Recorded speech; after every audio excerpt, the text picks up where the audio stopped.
Nesse vídeo eu quero te explicar de forma mais prática o que é o yoga ser 80% mental. Quando a gente fala isso, yoga é 80% mental, parece fazer sentido, parece ser meio lógico e óbvio que o yoga não é uma atividade física, não é um exercício, não é uma musculação, é outra coisa. Mas ao mesmo tempo que isso parece óbvio, 90% das pessoas vão praticar yoga como se fosse ginástica e se perde nesse processo.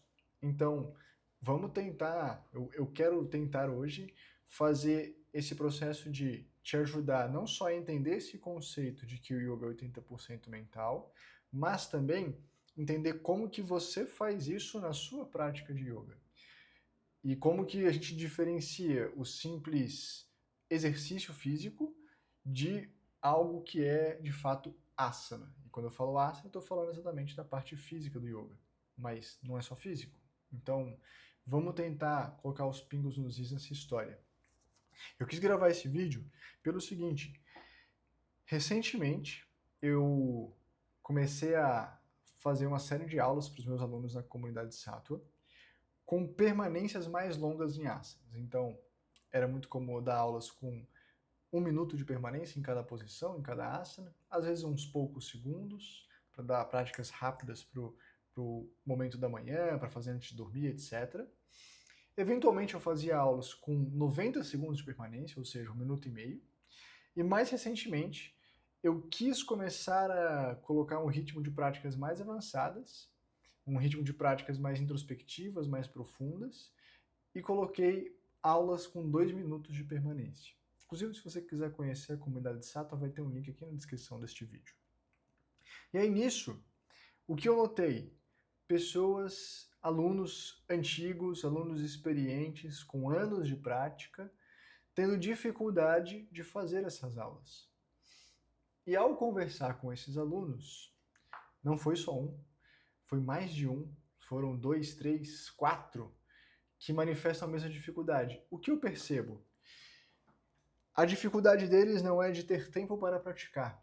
A dificuldade deles não é de não gostar da prática ou não gostar de fazer asana, mas a dificuldade deles está em conseguir estar presente no que eles estão fazendo. A dificuldade deles é parar para fazer a sua prática e esquecer do resto da vida, e esquecer do resto do mundo por alguns instantes, por alguns minutos, enquanto você pratica.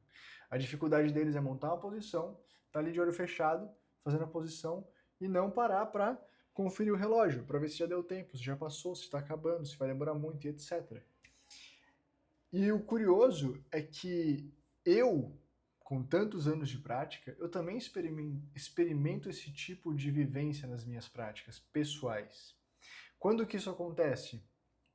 Quando eu tô com alguma questão mal resolvida, algum problema diferente na minha cabeça, tem alguma coisa que tá me tirando a paz, que tá me tirando o sossego, e quando isso acontece, eu tendo a ficar também conferindo o relógio enquanto eu pratico. Então perceba, como que você faz para você não cometer este erro? Qual que é o erro? O erro é você estar fazendo a sua prática de yoga, e embora o corpo esteja aqui, presente, neste instante, nesse momento, não tem como o corpo estar ausente, né? Mas embora o corpo esteja aqui, a mente, ela está distante. A mente, ela está longe. A mente, ela está divagando, ela está pensando nos problemas, ela está pensando no que faltou resolver hoje, ela está pensando em como resolver amanhã o que faltou de hoje mais o que vai ter de amanhã, e assim vai. A mente vai divagando para o futuro. Isso vai te colocando num estado de ansiedade, num estado de estresse, de sobrecarga, e a prática do yoga, que era para ser exatamente para te tirar de tudo isso, te tirar desse estresse, recuperar a sua mente, recuperar o seu bem-estar físico, mental, emocional, acaba se tornando meramente um momento de fortalecer o corpo e ganhar um pouco de flexibilidade, porque a tua cabeça mesmo está muito longe. E até aquela prática que você parou para fazer ali por 30, 40, 50 minutos, 1 hora que seja, se torna fonte de ansiedade, porque você não consegue curtir. Você está toda hora, acabou? E agora? Já acabou? E agora? Passou? Caraca, ainda falta muito? Então, para você não incorrer a este erro de ficar corpo presente e mente distante, você precisa disciplinar a sua mente. Perceba, a gente precisa... Quando você faz asana... Vamos lá, deixa eu fazer um parênteses antes da gente seguir. Caraca, eu vou espirrar. Não, agora não, mas pode ser que eu espirre. Antes da gente seguir, vamos só fazer um parênteses aqui. Não caia no erro de achar que yoga é sinônimo de asana. Asana é a parte corporal do yoga, são as técnicas corporais, certo? Mas quando falamos de yoga, nós estamos falando de muito mais do que asana. Yoga pode fazer referência a... Por que pode? Porque existem várias modalidades de yoga diferentes, tá? Então, cada tipo de yoga tem um arsenal técnico à sua disposição. Então, quando eu falo de yoga, eu posso estar falando de asana, de pranayama, que são as técnicas respiratórias, de samyama, que é o exercício de meditação. Eu posso estar falando de mantra, que são as vocalizações de sons e ultrassons. Eu posso estar falando de código de ética, de princípios éticos, como, por exemplo, autossuperação, autoentrega, autoestudo. Eu posso estar falando de não agressão, eu posso estar falando de não mentir, de não roubar, de não dissipar a sexualidade. Tudo isso faz parte do universo yoga. Existem modalidades de yoga que utilizam todas essas ferramentas, cada uma delas, algumas delas, tá? E tudo isso é yoga. Então, não incorra no erro de falar yoga como se fosse sinônimo de asana. Não é, beleza? Feito esse parênteses, hoje, especificamente, como eu estou falando desse aspecto do o yoga ser 80% mental, de fato eu estou falando mais sobre asana, porque o asana é a parte física do yoga. Mas não só física, mas é onde a gente se confunde, se bagunça, se prende, se apega ao físico e esquece do processo mental interior. Todas as outras técnicas é relativamente simples você perceber o processo interno que existe. É relativamente simples você saber o que você tem que fazer internamente. No asana, não. No asana, dá uma bugada. A gente dá uma confundida e a gente esquece. Então, como que você faz para, durante o asana, você utilizar o seu corpo como uma ferramenta de disciplinação? Caraca, não sei. Mas, enfim, uma ferramenta para disciplinar a sua mente, ok? Como que a gente vai fazer isso? Você precisa entrar no estado de asana. Qual é o estado de asana? O estado de asana é um estado de consciência onde você está profundamente conectado com o seu corpo. E nessa conexão profunda, é como se você se tornasse o seu corpo por aquele instante. Então imagine o seguinte, eu montei uma posição qualquer, um trikonasana, tá? Uma lateroflexão. Faço uma lateroflexão, tenho um braço lá para cima, o outro braço está aqui embaixo. Pô, fiz uma lateroflexão. E ao fazer essa posição, eu consigo fechar os olhos e eu consigo ser o meu corpo. O que é ser o seu corpo? É perceber que nessa posição eu preciso contrair o músculo aqui do meu abdômen.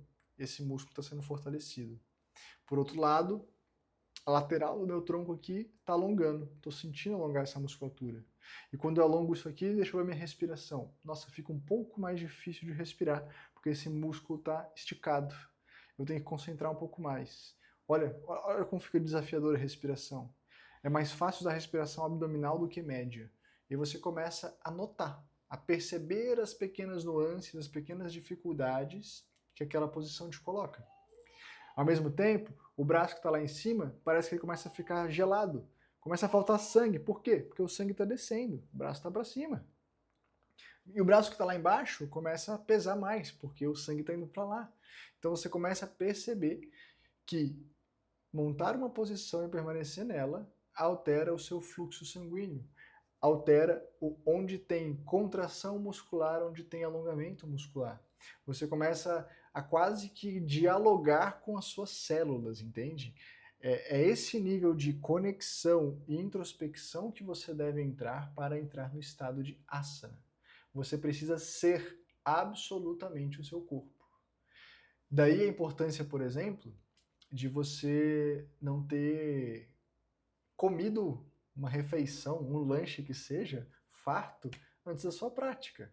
Porque daí você vai fazer isso e de repente o estômago vai roncar, vai fazer barulho, você vai falar, opa, a comunicação está ruidosa aqui, temos interferência na conexão.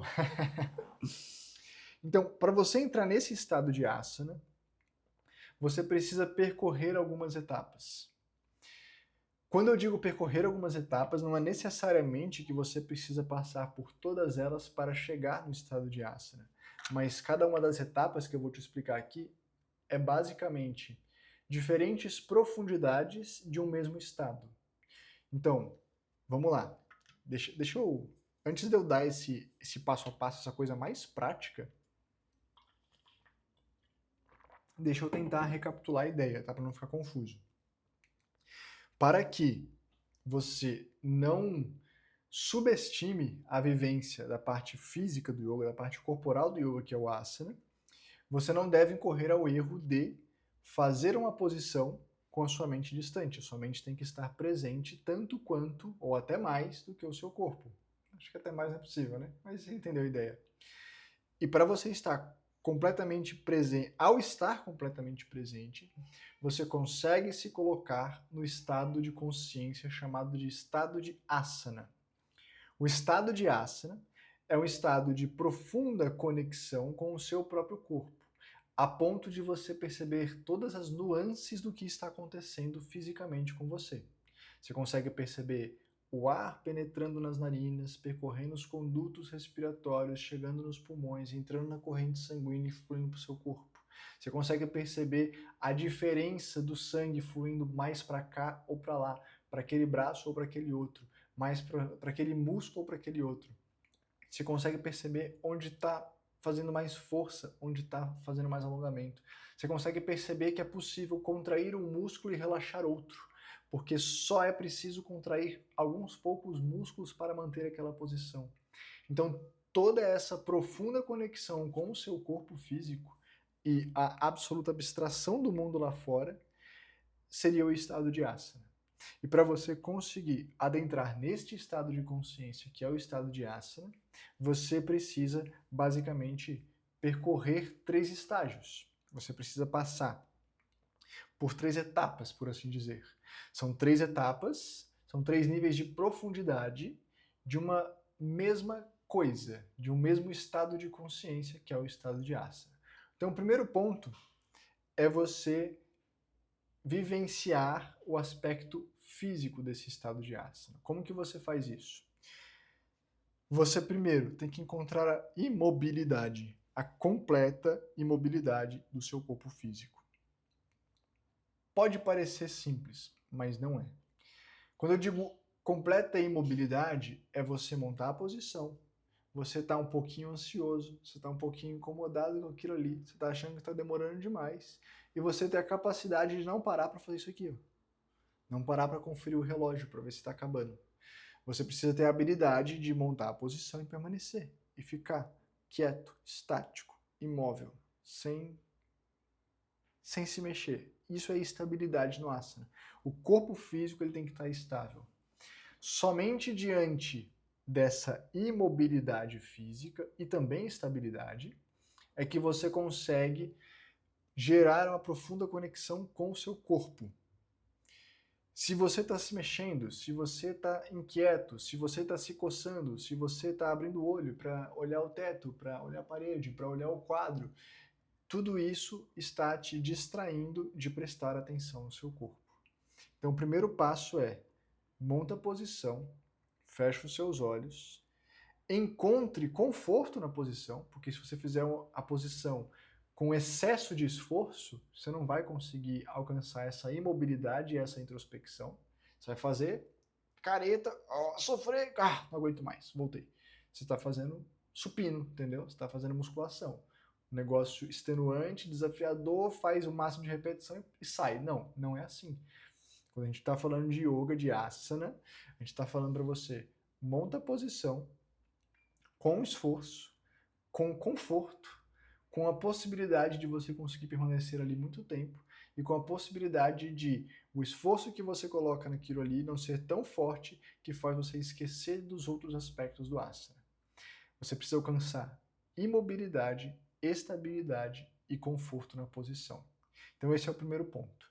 Se você conseguir fazer isso e prestar atenção em tudo que está acontecendo no seu corpo, parabéns, você já está vivenciando um estado de asana, um estado de presença e profunda conexão com o seu corpo. Mas a gente pode ir um pouquinho além disso. A gente pode aprofundar um pouco mais uma camada nesse estado de asana e gerar uma profunda conexão com a sua respiração. Quando você consegue fazer isso, você vai perceber uma imensa estabilidade emocional. Como que você faz isso? Mantendo a respiração profunda e consciente o tempo todo. É meio que óbvio para algumas pessoas que a respiração da prática de yoga ela é consciente, ela é profunda, ela é diferente da respiração comum. Mas perceba, você só vai conseguir fazer essa respiração fora do comum, muito profunda e muito consciente, se você tiver a profunda conexão com o corpo. Vamos voltar lá no Trikonasana que eu falei. Não sei se está dando para entender, né? Mas é tipo uma lateroflexão do tronco, tá? Que a gente faria em pé. Eu estou aqui. Uma vez que eu estou nessa posição e eu percebo que os músculos da lateral do meu abdômen, um lado está contraído e o outro lado está esticado, quando eu percebo isso, eu percebo que é difícil mexer as costelas para respirar, e eu passo a usar mais o abdômen para fazer a respiração e o alto do tórax, e apesar do comprometimento dos músculos intercostais, eu consigo manter uma respiração profunda e consciente. Neste momento, eu estou fazendo a respiração que deveria ser feita desde o começo. Mas eu consegui entender as limitações da posição física porque eu me conectei com ela antes. E agora eu passo para a etapa respiratória. Em níveis mais avançados, você poderia não só manter uma respiração profunda e consciente, como você conseguiria também fazer uma respiração ritmada. Seja de qual forma você fizer, mais avançada ou menos avançada, o ponto principal é a sua respiração não pode ficar ofegante. Ela não pode ficar curta. E, de preferência, e isso é um desafio, que ela seja silenciosa. Às vezes não é possível, tá? Acontece. Mas de preferência que ela seja silenciosa. Se você conseguir deixar a sua respiração profunda, consciente, não ofegante e silenciosa em qualquer posição que você fizer, você já está num nível de conexão, num nível de profundidade de vivenciar o asana muito diferente do que N outras pessoas vivenciam, mesmo praticando yoga há muitos anos. Quando você consegue atingir esse segundo nível, o bem-estar emocional ele dá um salto. Quando você atinge esse segundo nível, é um ponto onde você queria permanecer mais tempo. Passou 2 minutos naquele asana, e aí toca o temporizador ali para você voltar e fala, nossa, queria mais, eu queria ficar mais um segundo aqui, eu queria ficar mais 1 minuto aqui porque estava muito bom. Você consegue alcançar esse nível de bem-estar. E uma vez que você está nesse estado profundo de conexão com você mesmo, de estabilidade física e emocional, você tem uma terceira camada, que ela é mental, e ela é trabalhada através de mentalização. Então vamos lá. O que você faz nessa terceira camada? Você coloca o que chamamos no yoga de sankalpa. Sankalpa é um termo sânscrito que significa intenção. Então, vamos supor que eu estou gordinho, eu estou acima do peso. E eu estou usando um exemplo de um objetivo fútil, entre aspas, tá?